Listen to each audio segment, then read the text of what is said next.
Welcome to Expert NEET Academy, the Biology Booster Zone. Here, we break down NCERT to clear your concept and also share smart tricks. Today, in this video, we are going to discuss the most important questions of biology which were asked in the board exam. First question is, name any two biodiversity hotspot in India. This question is very important through your exam point of view as it has been asked 7 times in your previous exams.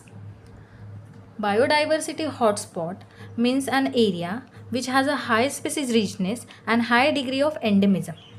Means ये particular areas में जो variety of plants और animals present है ये all over the world किसी भी area में present नहीं है. So India is also a mega diverse country. So it has a 4 biodiversity hotspot. So first one is Western Ghat.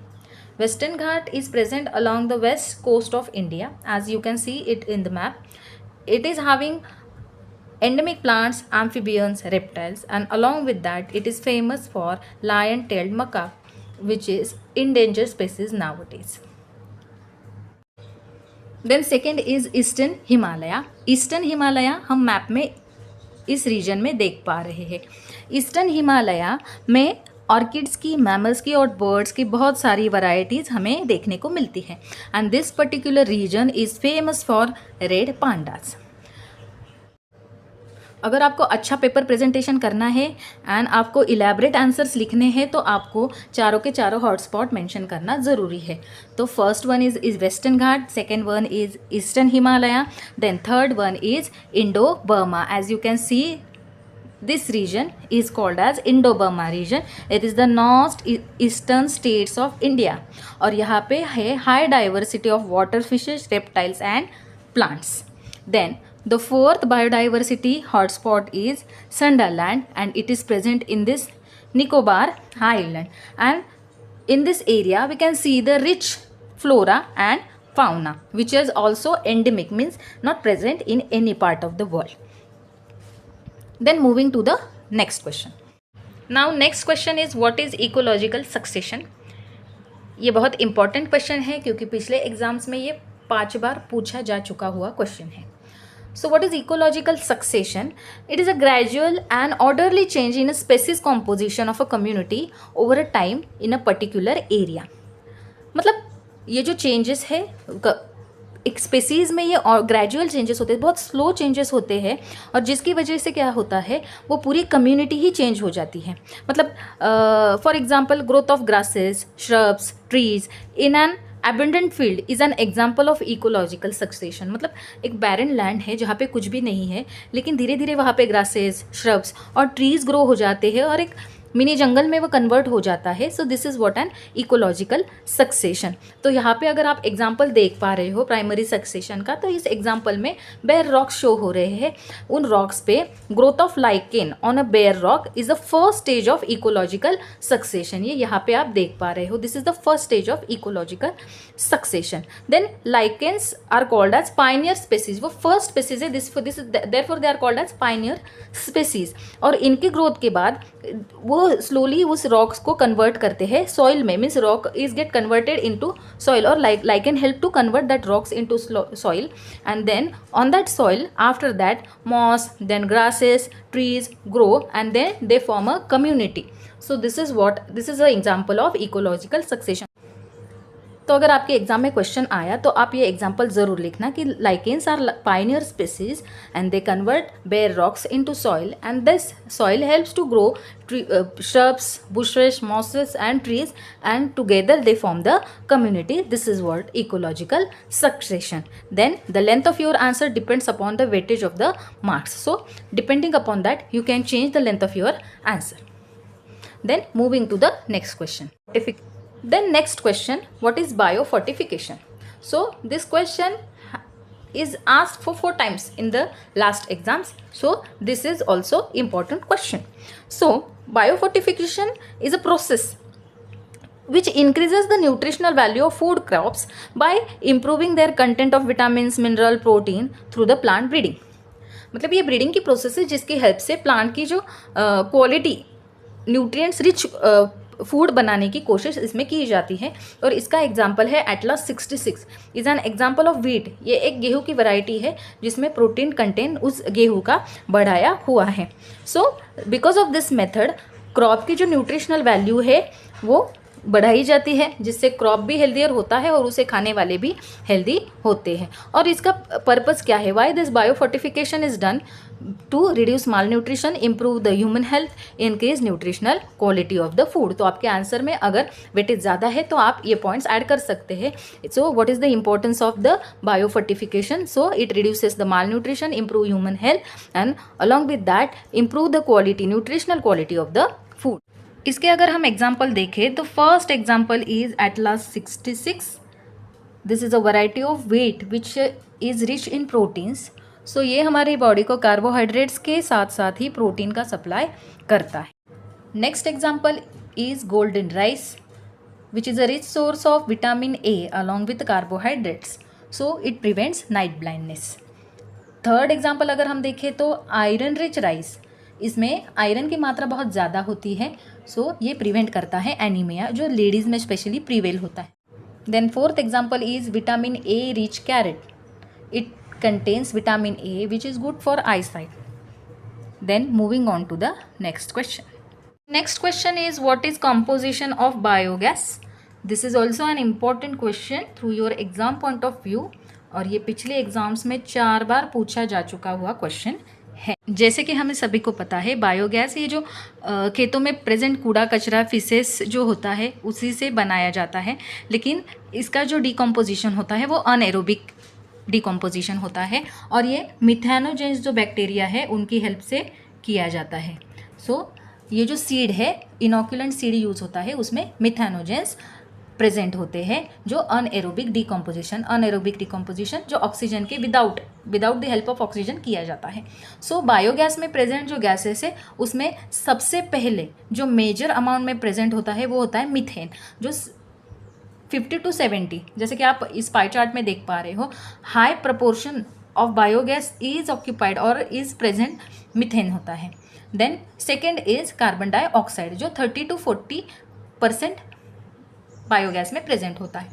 Then small amount, traces amount में यहाँ पे hydrogen भी present होता है, हाइड्रोजन सल्फाइड भी प्रेजेंट होता है, जिसकी वजह से फुल स्मेल उस बायोगैस को आती है। Then nitrogen is also present along with that. Then ये जो सब कॉन्स्टिट्यूएंट होते हैं, जैसे हाइड्रोजन हो गया, नाइट्रोजन और हाइड्रोजन सल्फाइड, ये बहुत ही ट्रेस अमाउंट में होते हैं, मतलब बहुत ही कम मात्रा में होते हैं। और बायोगैस की जो बर्निंग होती है उसके लिए मीथेन रिस्पॉन्सिबल होता है। मतलब then moving on to the next question. Next question is define or what is mean by organic evolution. और ये क्वेश्चन पिछले एग्जाम्स में 3 बार पूछा जा चुका हुआ है।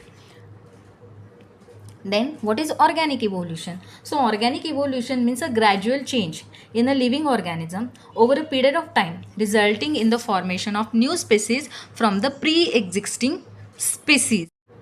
अगर हम इसका एग्जाम्पल की स्टडी करें, so we are also evoluted from our ancestor which were monkeys called apes. हम भी हमारे एंसेस्टर जो मंकीज थे जिन्हें एप बोला जाता था उनसे इवोल्यूट होके ही ह्यूमन बींग्स बने हैं। Okay, so this particular process took so many years. ये जो प्रोसेस हुई है पूरी हमारी इवोल्यूशन की, उसमें बहुत सारे साल लगे हैं। This is not a sudden process, ये अब्रप्टली हुआ चेंज नहीं है, इसमें बहुत सारे साल लगते हैं। Evolution is a process which brings about us gradual or slow changes in the body of living organism over generations which leads to the formation of new species। मतलब slowly changes होके उस living organism की body इतनी change हो जाएगी over generation to generation, then new species, वहाँ पे एक पूरा नया individual या नया species ही वहाँ पे generate होगा। अगर हम organic evolution का दूसरा example study करें तो ये है example short necked giraffe का। यहाँ पे अगर आप उसकी बहुत पुरानी जनरेशन देखें, so here giraffe has a very short neck, but generation to generation अगर आप उसकी नेक की अरेंजमेंट में चेंज देखें, that short neck slowly gradually got change into a very long neck. तो ये जो वेरिएशन है ये जनरेशन टू जनरेशन जिराफ की नेक्स्ट जनरेशन में पास होता हुआ वेरिएशन था। Then by the theory of natural selection, मतलब ये फर्स्ट स्टेज है जहाँ पे वेरिएशन हुआ। By Darwin's theory of natural selection, जो लॉन्ग नेक थी वो फिट थी सर्वाइवल के लिए। Survival of the fittest theory को फॉलो करके जिराफ की जो शॉर्ट नेक थी वो लॉन्ग नेक में कन्वर्ट हो गई और एक न्यू स्पीसीज फॉर्म हुआ। Next question is name the causative organism and preventive measures for typhoid. Typhoid is caused by bacterium called Salmonella typhi. Typhoid and hygiene are two sides of a coin. Means to avoid typhoid, what you have to do, just maintain hygiene. So how will you maintain hygiene?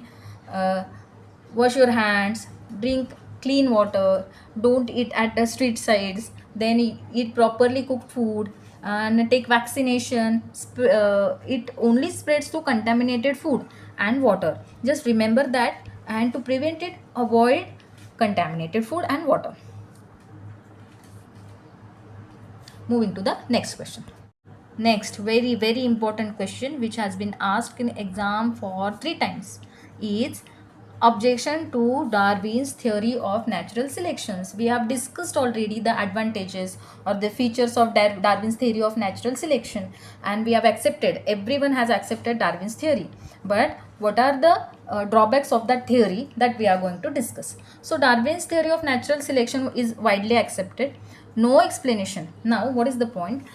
No explanation of origin of variation. This is the first drawback, that why variation arise he did not explain. Then second, no explanation of inheritance of variation. So Darwin could not explain how useful variation inherited from parents to offspring.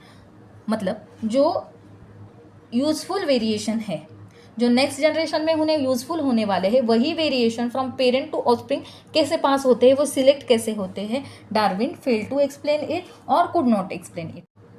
Then third, ignore sudden variation, that is mutation. Darwin believed slow and continuous variation but did not consider sudden change. Mutation arises because there is a change in your DNA template because of cancer or so many reasons for that. Then Darwin failed to explain this mutation kind of changes. Then next, survival was less fit organism also occur sometimes, but Darwin's theory could not fully explain. जो अभी हमने example देखा, short necked giraffe and long neck giraffe, ये जो sudden change नहीं हुआ है, ये ग्रेजुअली स्लोली प्रोसेस है जिसमें फ्यू जनरेशन तक शॉर्ट नेक जिराफ अपीयर थे. So Darwin fail to explain this. Darwin explain the process of natural selection, but the genetic mechanism behind the process of natural selection he has not explained that. Means natural selection होता है लेकिन DNA या jeans कैसे select होते हैं, mechanism क्या है, ये डार्विन ने एक्सप्लेन नहीं किया. So this is what the objection to the Darwin's theory of natural selection. This is all about today's lecture. Thank you very much and all the best for your exams. Please like, share and subscribe our channel and let's crack NEET together. Thank you.